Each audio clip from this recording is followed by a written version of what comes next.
नमस्कार दोस्तों, आपका स्वागत है हमारे YouTube channel teaching exam overload में। आज के सेशन के अंतर्गत हमने जो सीरीज चलाई है, जिसके अंतर्गत हम आपको सीटेट जो जनवरी 2023 में पेपर हुआ था उसके सारे पेपर को सॉल्व करा रहे हैं, तथा उसके अंतर्गत आज हम आपको 25 जनवरी 2023 को जो पेपर हुआ था उसके मैथ के 30 क्वेश्चन को देखेंगे। तो सेशन को शुरू करने से पहले हमारी एक रिक्वेस्ट है कि हमारे चैनल को लाइक करें और सब्सक्राइब करें। चलिए बिना किसी देरी के शुरू करते हैं। पहला प्रश्न है, किसी थैले में एक सफ़ेद गेंद और 3 लाल गेंदें हैं। इस थैले में कितनी सफ़ेद गेंद और डाल दी जाएं ताकि सफ़ेद गेंदों की संख्या उस थैले की कुल गेंदों की संख्या का 1/2 हो जाए। कह रहा है कि एक थैला है, उसमें एक सफ़ेद गेंद है और 3 लाल गेंद है, तथा इसमें अब कितनी और सफ़ेद गेंद डाल दी जाए कि जो कुल संख्या हो गेंद की उसकी आधी हो जाए सफ़ेद गेंद। तो चलिए इसको हम आपको ऑप्शन से कराते हैं। तो अगर ऑप्शन नंबर ए 1 लेंगे आप, तो 1 देखते हैं। चलिए 1 लेंगे तो सफ़ेद गेंद कितनी हो जाएगी, 1 + 1 2 हो जाएगी, तथा टोटल गेंद कितनी थी हमारे पास, 3 + 1 4 थी। तो जब एक गेंद सफ़ेद बढ़ाएंगे टोटल गेंद भी तो पड़ेगी, तो 5 हो जाएगा। 2 और 5 तो आधा होगा, नहीं तो ऑप्शन नंबर 1 तो गलत हो जाएगा। चलिए 2 लेते हैं। अगर 2 लेंगे तो टोटल सफ़ेद गेंद कितनी हो जाएगी, 2 + 1 3 हो जाएगी, तथा हमारे पास टोटल गेंद कितनी थी, 4 4 + 2 2 गेंद क्योंकि बढ़ाए हैं हम, तो 6 हो जाएगी। तो ये देख सकते हैं कि टोटल गेंद का 1/2 हो गया ना, तो ऑप्शन नंबर 20 का सही आंसर होगा। इसको अब मैंने ट्रिक से बताया आपको कि ऑप्शन नंबर 20 का सही आंसर हो जाएगा। चलिए अगला प्रश्न देखते हैं। समान माप की 12 सफ़ेद सीटों में से नवीन उनके 3/4 भाग में लाल रंग का पेंट कर देता है। अब कितनी सफ़ेद सीटें बची हैं? तो 12 सफ़ेद सीटें हैं, उसमें 3/4 भाग जो हैं उसमें लाल रंग पेंट कर देता है। तो कितनी बची सीट, 4 × 3 = 12, 3 × 3 = 9 9 सीटें ऐसी हैं जिस पे लाल रंग का कलर कर दिया है। तो बची कितनी, 12 में से 9 3। तो अब ऑप्शन नंबर कौन सा हो जाएगा, देखते हैं 3 किस में है, ऑप्शन नंबर सी। तो 3 ऑप्शन नंबर सी में है, तो ऑप्शन नंबर 3 इसका सही आंसर होगा। चलिए प्रश्न 3 देखते हैं।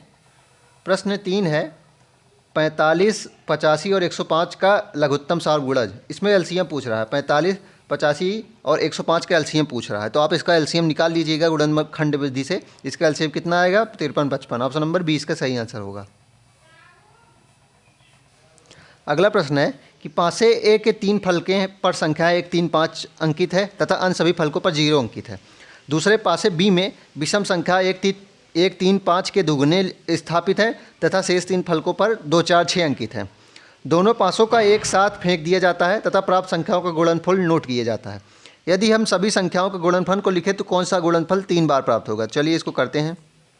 तो पहले पासे पे कितनी संख्याएं हैं, 1 3 5 और 3 तो 0, तथा अगले जो पासा है उसमें 1 3 5 का दुगना है, तो मतलब 2 6 और 10, तथा उसके बाद कितना है, 2 4 6। पूछ रहा है दोनों पासों को एक साथ फेंका जाता है तो प्राप्त संख्याओं का गुणनफल नोट किया जाता है। यदि हम सभी संभव गुणनफल को लिखें तो कौन सा गुणनफल 3 बार प्राप्त होगा? तो देखते हैं कौन सा गुणनफल 3 बार प्राप्त होगा। तो इसमें अगर मैं आपको बताऊं तो 10 जो है, ऑप्शन से देखने लगता है 10 जो है वह 3 बार प्राप्त होगा। जैसे कि पहला पासा में 5 अगर आया और दूसरे पासे में 2 आया तो 5 दूनी 10 हो गया, तो एक स्थिति ये बन गई। तथा पहले पासे में 1 आया और दूसरे पासे में 10 आया, तब भी 10 बन गया है। तथा 1 2 यहाँ भी है, तो पहले पासे में ये वाला 5 आया तथा दूसरे पासे में 2 आया, तब भी 10। तो 3 बार स्थिति 10 की बन रही। और किसी की बन रही है? और किसी बताइए, 2 बनने की स्थिति केवल 2 बार है, 2 बार है, तीसरी बार तो है नहीं। 6 बनने की स्थिति, तो इसमें कौन सा ऑप्शन हो जाएगा? ऑप्शन नंबर डी का सही आंसर, ऑप्शन नंबर डी का सही आंसर हो जाएगा। 10 जो है वह 3 बार प्राप्त होगा। हालांकि अगर आप देखेंगे तो 6 भी कई बार प्राप्त हो रहा है, लेकिन 3 बार सिर्फ पूछा है तो सिर्फ 10 होगा। 6 कई बार प्राप्त हो सकता है, इसलिए 6 नहीं होगा। जैसे कि इसमें देख सकते हैं, एक बार ये आया, एक बार यहाँ आया, एक बार यहाँ आया, एक बार यहाँ आया, 4 बार हो गया है। लेकिन हमसे सिर्फ 3 बार पूछा था तो 10 ही होगा। 3 से ज़्यादा पूछा होता 6 और 10 दोनों होते। चलिए अगला प्रश्न देखते हैं। मयंक को 2 सम संख्याओं को जोड़ने था, इसके स्थान पर उसने 2 विषम संख्याएं जोड़ दी, तब उसका उत्तर सही होगा। अलग होगा परंतु जो सम आएगी उत्तर वह सम संख्या ही होगा। जैसा प्राप्त होना था वही होगा, नहीं।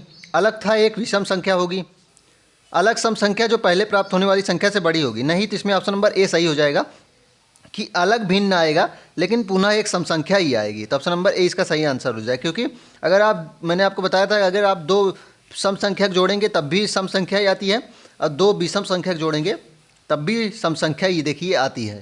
तो इसलिए इसका ऑप्शन क्या हो जाएगा? Option number A. प्रश्न 6 है, 19 और 51 के बीच कितने अभाज्य युग्म हैं। अभाज्य युग्म अब आपको बता देता हूँ। अभाज्य युग्म क्या है?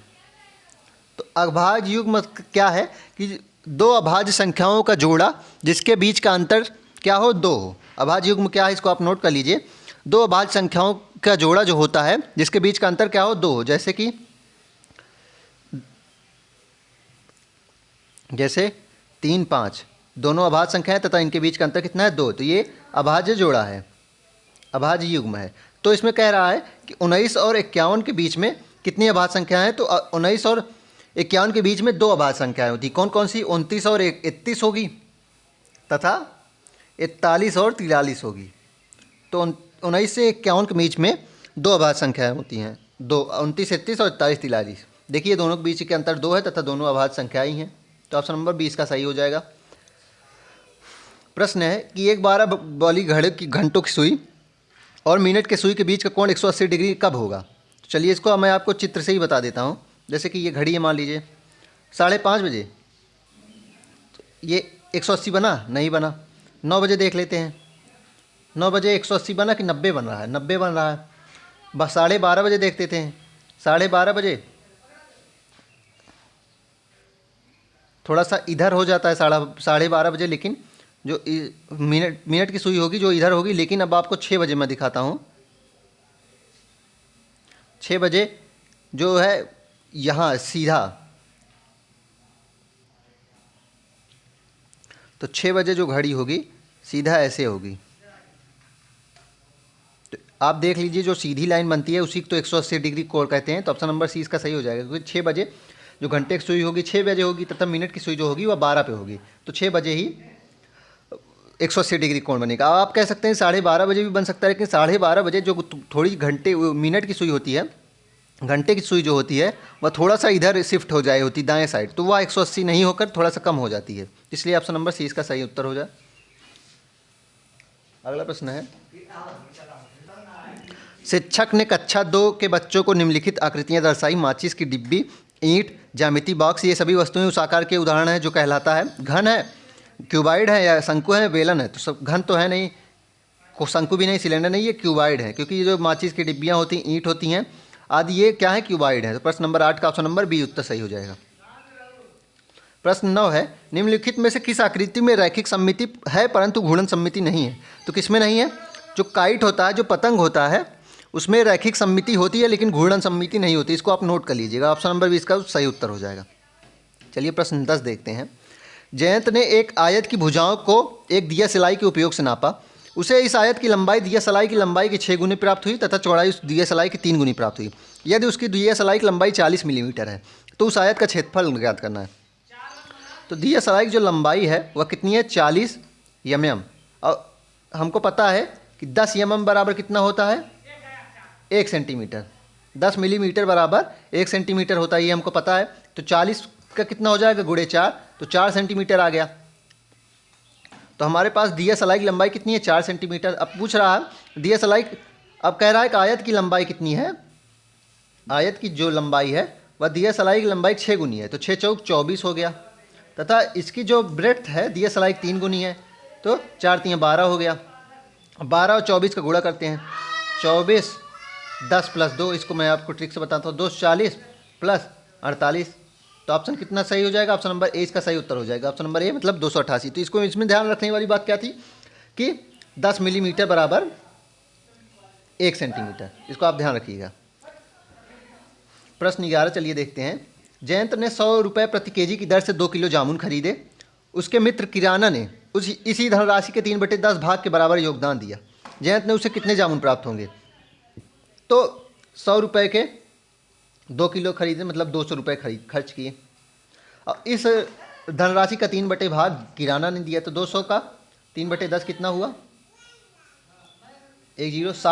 60 रुपये जो था वह किराना ने दिया। 200 रुपये में से 60 रुपये किराना दिया। अब चलिए देखते हैं, 60 रुपये किराना दिया। जब देखते हैं हम कि 100 रुपये के कितना है? 1 किलो है, मतलब कि 100 रुपये में 1 किलो में कितना आता है? 1000 ग्राम आता है। 2 जीरो कटा। 1 रुपये में कितना आता है? और सॉरी 1 जीरो काट दीजिए। 10 रुपये में कितना आता है? 100 ग्राम आता है। 10 रुपये में कितना आता है, 100 ग्राम आता है। एक जीरो से एक जीरो काट दिए हैं, तो 60 रुपये में गुणे 6 कर देंगे, मतलब 6 बार और 10 रुपये जोड़ देंगे, 60 हो जाएगा। तो 100 ग्राम 6 बार जोड़ेंगे तो गुणे 6 इज्जत भी हो जाएगा प्रत्येक मान। तो 600 ग्राम जो होगा इसका सही उत्तर होगा कि उसे 600 ग्राम प्राप्त होंगे। देखते हैं 600 ग्राम कहाँ है ऑप्शन में। ऑप्शन नंबर ए इसका सही उत्तर होगा 600 ग्राम। प्रश्न 12 है, बिजोय प्रातः 6 बजे सोकर उठा। जब वह स्कूल जाने लगा तो घड़ी की मिनट वाली सुई 12 पर थी तथा घंटे की सुई 9 पे थी। तो घंटे की सुई जो थी वह 9 पे थी तथा मिनट की सुई 12 पे थी, मतलब 9 बज गए थे। उसने घर से प्रातः उठने से लेकर स्कूल जाने के लगा कितना समय है। तो 6 बजे उठा था, 9 बजे वह स्कूल गया, तो 9 - 6 बराबर 3 आवर, तो 3 घंटा उसे लगा। तो ऑप्शन नंबर डी इसका सही उत्तर हो जाएगा। प्रश्न 13 है, कक्षा 3 के विद्यार्थियों ने स्वयं आपस में एक सर्वे किया। इसके लिए उन्होंने एक सारणी बनाई और उसमें फलों के नाम लिख दिए। प्रत्येक विद्यार्थी को इस सारणी में लिखे फल के सम्मुख अपनी पसंद के लिए एक स्टार लगाना था। उन्हें आमों के लिए 7 स्टार लगाया, सेबों के लिए 5 स्टार लगाया और संतरों के लिए 6 स्टार लगाया। इस सारणी में निम्नलिखित में से कौन सा निष्कर्ष सही है। 18 विद्यार्थियों में 6 विद्यार्थी आम पसंद करते हैं, नहीं, 7 विद्यार्थी पसंद करते हैं। 18 विद्यार्थियों में से 11 विद्यार्थी संतरे पसंद करते हैं, नहीं, 6 विद्यार्थी पसंद करते हैं। आम सबसे अधिक पसंद किए जाने वाला फल है, या फिर ऑप्शन नंबर डी संतरा हुआ फल है जिसे अधिकतम विद्यार्थी, नहीं, तो इसमें ऑप्शन नंबर सी सही उत्तर होगा कि आम सबसे अधिक ज़्यादा पसंद किए जाने वाले फल है जिसमें 7 स्टार मिले थे। तो ऑप्शन नंबर सी इसका सही उत्तर हो जाएगा। अगला प्रश्न चलिए देखते हैं। प्रश्न 14, निम्नलिखित में से कौन से आंकड़ों के 7 प्रेक्षणों को मिलान चिन्हों का उपयोग सही रूप से निरूपण है। तो इसमें टेबुलेशन विधि लगाई गई है। इसमें आपको पता है कि कैसे बनाया जाता है। 7 दर्शाना है, तो पहले हम 4 लाइन बनाते हैं, फिर 5वां लाइन क्या होता है, ऐसे काट देते हैं, फिर ऐसे 4 लाइन बनाते हैं, फिर जब 5वां आता है तो ऐसे काट देते हैं। तो ये कितनी संख्या हो गई, 10। लेकिन हमें चाहिए कितनी, हमें चाहिए 7। तो 4 लाइन ऐसे बनाएंगे, काट देंगे, 5 हो गया प्लस 2 और। तो चलिए देखते हैं ऐसी आकृति किस में है। बी में है, बी में तो 8 हो गई। सी में है, सी में देखिए 4 लाइन है और काट दिया, 5 हो गई प्लस 2, 5 2 7। तो ऑप्शन नंबर सी इसका सही उत्तर हो जाएगा। प्रश्न 15 है, निम्नलिखित पैटर्न में अगली संख्या क्या है। 1 2 3 3 3 6 6 4 10, मतलब एक ज़्यादा ऐड हो रहा है। पहले 1 + 2 हुआ, 3 हुआ, फिर 3 3 6 हुआ, फिर 6 + 4 हुआ, फिर 10 + 5 होगा, 15। इसका ऑप्शन नंबर डी सही हो जाएगा, 15 आएगा। चलिए अब पेडागॉजिक प्रश्न देखते हैं। प्रश्न 16, राजू समझता है कि सभी समचतुर्भुज समानांतर चतुर्भुज हैं, लेकिन उत्क्रमण सत्य नहीं है। वैन हीले के ज्यामितीय स्तर चिंतन के सिद्धांत के अनुसार राजू किस स्तर पे है। तो राजू किस स्तर पे है, वह रिलेशनशिप वाले स्तर पे है। ऑप्शन नंबर सी पे है, अब्स्ट्रैक्शन या अमूर्तन पे है। तो ऑप्शन नंबर सी इसका सही उत्तर हो जाएगा। चलिए अगला प्रश्न देखते हैं। एनसीएफ 2005 के आकलन की अपरिष्कृत विधियों को गणित शिक्षण अधिगम की प्रमुख समस्या के रूप में पहचानता है। निम्नलिखित में से कौन सा कथन इस संदर्भ में सबसे कम उपयुक्त है। आकलन की अपरिष्कृत विधियां गणित को यांत्रिक गणनाओं के रूप में देखने के दृष्टिकोण को बढ़ावा देती हैं। आकलन की अपरिष्कृत विधियां गणित को लेकर डर व असफलता का भाव पैदा करती हैं। गणित में आकलन की विधियों में विद्यार्थियों को प्रतिपुष्टि प्रदान करने का व्यापक दायरा है। या फिर गणित में आकलन की विधियों के कारण अधिकांश विद्यार्थी गणित की मांगों को पूरा करने में स्वयं को कमजोर या अयोग्य पाते हैं। तो इसमें कौन सा ऑप्शन सबसे कम उपयुक्त है। ऑप्शन नंबर सी, कि गणित में जो आकलन की विधियां होती हैं वह विद्यार्थियों को प्रतिपुष्टि प्रदान करने का व्यापक दायरा है। क्योंकि एनसीएफ 2005 के अनुसार आकलन की अपरिष्कृत विधियां, अपरिष्कृत देख लीजिए, गणित शिक्षण अधिगम जैसे अधिगम में प्रमुख समस्या के रूप में पहचान करती हैं। जैसे गणित में आकलन की अपरिष्कृत विधियां गणित की आंतरिक गणना के रूप में एक धारणा प्रोत्साहित करती हैं तथा ये और ये। प्रश्न 18 है, गणित अधिगम के दौरान बच्चों द्वारा की गई त्रुटियों के संदर्भ में निम्नलिखित में से क्या सत्य है। त्रुटियां बच्चे की अधिगम प्रक्रिया की सूचक हैं, बिल्कुल, और यह महत्वपूर्ण है। त्रुटियां शिक्षक की योग्यता की कमी को सूचित करती हैं, नहीं। त्रुटियां शिक्षक के लिए एक बोझ बन जाती, नहीं। तो ऑप्शन नंबर ए इसका सही उत्तर हो जाएगा। ओनली ए जिसमें होगा वही सही है, तो ऑप्शन नंबर ए इसका सही उत्तर बन जाएगा। प्रश्न 19 है कि निम्नलिखित में से कौन सी योग्यता आधारित शिक्षण की विशेषता नहीं है।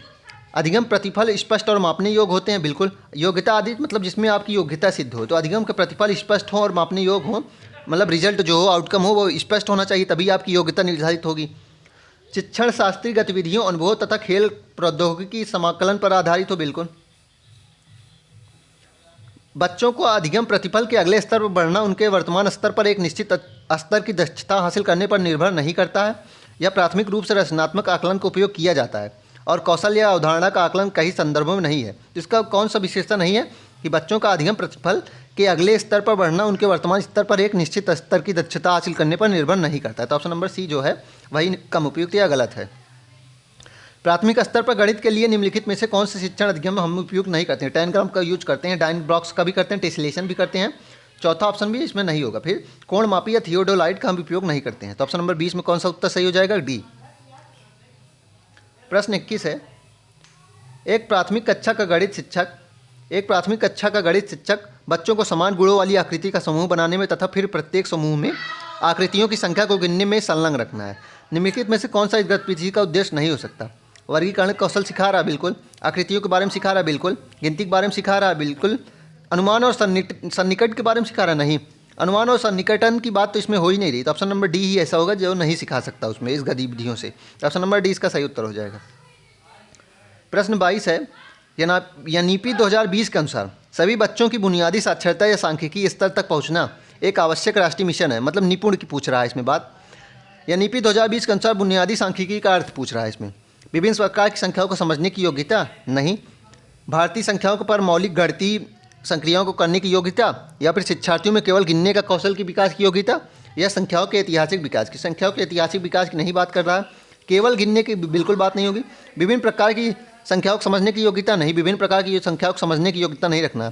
भारतीय संख्याओं पर मौलिक गणितीय संक्रियाओं को करने की योग्यता। तो ऑप्शन नंबर 20 का सही उत्तर हो जाएगा। चलिए अगला प्रश्न देखते हैं। प्रश्न 23 है, कक्षा 4 में क्रियाकलाप आधारित विधि द्वारा ज्यामितीय आकृतियों के गुणधर्म के शिक्षण अधिगम हेतु निम्नलिखित में से कौन सा उदाहरण सर्वाधिक उपयुक्त है? बच्चे द्वारा ज्यामितीय आकृतियों को चार्ट से काटकर अपनी पुस्तकों में चिपकाना। शिक्षक शिक्षिका द्वारा कक्षा में एक चार्ट का उपयोग करना जिससे विविध ज्यामितीय आकारों आकृतियों के विभिन्न गुणधर्म का वर्गीकरण के साथ चित्रण हो। बच्चों को विविध आकृतियों के आकार में कटी हुई सामग्री देना तथा उनके भुजाओं की संख्या, कोणों और शीर्षों आदि के अनुसार विश्लेषण करना। या बच्चों द्वारा श्यामपट्ट से विविध ज्यामितीय आकृतियों की नकल करवाना। तो हमें ये नहीं करवाना, हमें क्या करवाना है कि बच्चों को विविध आकृति के आकार में कटी हुई सामग्री हमें देना है, फिर उनको भुजाओं की संख्या, कोणों और शीर्षों आदि के बारे में विश्लेषण हमें उनका करना है। तो ऑप्शन नंबर सी इसका सही उत्तर हो जाएगा। निम्न में से कौन सा गणितीय कथन सही नहीं है? सभी सम संख्याएं भाज्य संख्याएं होती, नहीं। दो जो है वह अभाज्य संख्या फिर भी सम है। सभी विषम संख्याएं भाज्य, नहीं।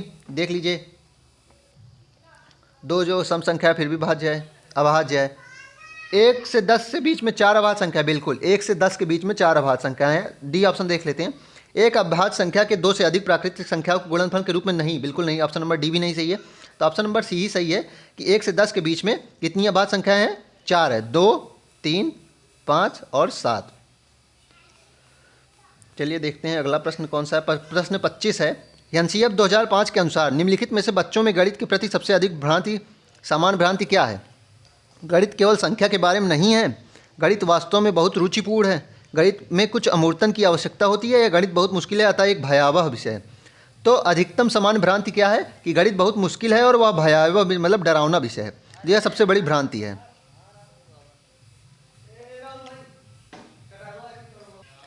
अगला प्रश्न है, प्रश्न 26 है, समय की अवधारणा का परिचय कराते हुए एक शिक्षिका 2.25 तथा 3.25 जैसे शब्दों एक साथ उपयोग करती है, उसका उद्देश्य है। तो इसमें देखते हैं, 2.25 तथा 1.25 की वर्तनी विद्यार्थियों को सिखाना चाहती है, नहीं। अंकों घड़ी प्रस्तुत करने का आधार निर्माण, नहीं। अंक घड़ी प्रस्तुत करने का 2.25 तथा 1.25 शब्दों में अंतर बताना, बिल्कुल नहीं। अपने विद्यार्थियों को गुजरते हुए समय एवं शेष समय के बचे संबंध बनाने में सहायता। तो ये 2.25 तथा 3.25 जो शब्द हैं वह विद्यार्थी को गुजरे हुए समय एवं शेष समय के बीच संबंध बनाने में सहायता करती है। तो ऑप्शन नंबर डी इसका सही उत्तर हो जाएगा। प्रश्न 27 है, निम्नलिखित में से गणित में परीक्षण के संदर्भ में कौन सा कथन सही है? रचनात्मक उपलब्धि परीक्षण में नैदानिक परीक्षण की कोई भी विशेषता नहीं होती, नहीं। रचनात्मक उपलब्धि में नैदानिक परीक्षण की विशेषता होती है। नैदानिक परीक्षण के बाद उपचारात्मक शिक्षण यदि आवश्यक हो तो दिया जाता है, या फिर योगात्मक परीक्षण उत्पाद उन्मुख है। चलिए देखते हैं इसमें कौन सा। Option A and B, option B A and C, option C B and C, और ऑप्शन डी ए। तो ए वाला ऑप्शन सिर्फ एक में नहीं है और ए मैंने आपको गलत बताया था, तो कौन सा उत्तर सही हो जाएगा? Option number C. प्रश्न 28 है कि कथन बी को सिद्ध करने के लिए सुधा बी नहीं मानकर उत्पत्ति शुरू करती है और ए नहीं पर पहुंचने का तर्क देती है। सुधा ने किस विधि का उपयोग किया? प्रूफ बाय इंडक्शन, या आगमन उत्पत्ति, निर्माण उपपत्ति, निशेषण उत्पत्ति, या प्रतिपरिवर्तित या प्रतिस्थिति उत्पत्ति। तो चलिए इसको, तो सुधा इसमें कौन से ऑप्शन को प्रयोग कर रही है? वह प्रतिपरिवर्तित या प्रतिस्थिति उत्पत्ति। चलिए इसको देख लेते हैं। कथन बी को सिद्ध करने के लिए सुधा बी नहीं मानकर उत्पत्ति शुरू करती है और ए नहीं पर पहुंचने का तर्क देती है, मतलब उल्टा करती है। तो वह परिवर्तित शब्द ही तो कर रही है, प्रतिस्थिति मतलब दोनों की स्थिति को बदल दे रही है। तो ऑप्शन नंबर डी इसका सही उत्तर हो जाएगा। प्रश्न 29 है, एक बच्चे ने निम्नलिखित रूप से दो संख्याओं को जोड़ा, 23 + 47 बराबर 20 + 40 + 10, मतलब 3 और 7 को अलग करके 10 कर दिया। वो यह योग की गलत युक्ति है? नहीं, योग को दाएं से बाएं की तरफ ही करना चाहिए, नहीं, ये भी नहीं सही होगा। बच्चे ने योग की अवधारणा नहीं समझा, ये भी नहीं, बच्चे ने योग की अवधारणा बहुत अच्छे समझा है। यह योग की वैकल्पिक विधि है। तो ऑप्शन नंबर डी इसका सही उत्तर हो जाएगा। आखिरी प्रश्न है, प्रश्न नंबर 30, प्राथमिक स्तर के शिक्षार्थियों के बीच दिक् स्थान संबंधी समझ को बढ़ाने के लिए गणित शिक्षक निम्नलिखित में से कौन सी गतिविधि कर सकता है? बच्चों को ब्लॉक, बक्से, कंटेनर, आकाश, सॉर्टर जैसी वस्तुओं को संभालने के लिए कई अवसर दे। विभिन्न उदाहरण देते हुए समरूपता, सर्वांग समता जैसी अवधारणा को परिभाषित करने में बच्चों की मदद करें। विभिन्न व्यवस्था में सामग्री को एक साथ रखकर फिर अलग अलग करके बच्चों को नई आकृति बनाने के लिए प्रोत्साहित करें, या बच्चों को अपने चारों तरफ विभिन्न आकृतियों को पहचानने के लिए प्रोत्साहित करें। तो हमें क्या करना है कि दिक् स्थान संबंधी समझ को बढ़ाना है। तो हमें विभिन्न उदाहरण देते हुए समरूपता, समान, ये नहीं बताना है। समरूपता मतलब दो चीज़ें समान है, ये हमें बताने से दिक् स्थान संबंधी क्या मतलब निकलेगा? तो ऑप्शन नंबर बी तो गलत होगा। तो इसमें कौन सा बी में नहीं है? ऑप्शन नंबर ए इसमें सही हो जाएगा, ACD। बच्चों को अपने चारों तरफ विभिन्न आकृतियों को पहचानने के लिए प्रोत्साहित करना, बिल्कुल। विभिन्न व्यवस्था में सामग्री को साथ रखकर फिर अलग अलग करके बच्चों को नई आकृति बनाने के लिए प्रोत्साहित करना, बिल्कुल। ए भी होगा, तो डी नहीं हो, इसमें कौन सा नहीं होगा? बी नहीं होगा। तो ऑप्शन नंबर ए इसका सही उत्तर हो जाएगा। चलिए, इस सेशन में इतना ही। अब हम नेक्स्ट सेशन में किसी नए टॉपिक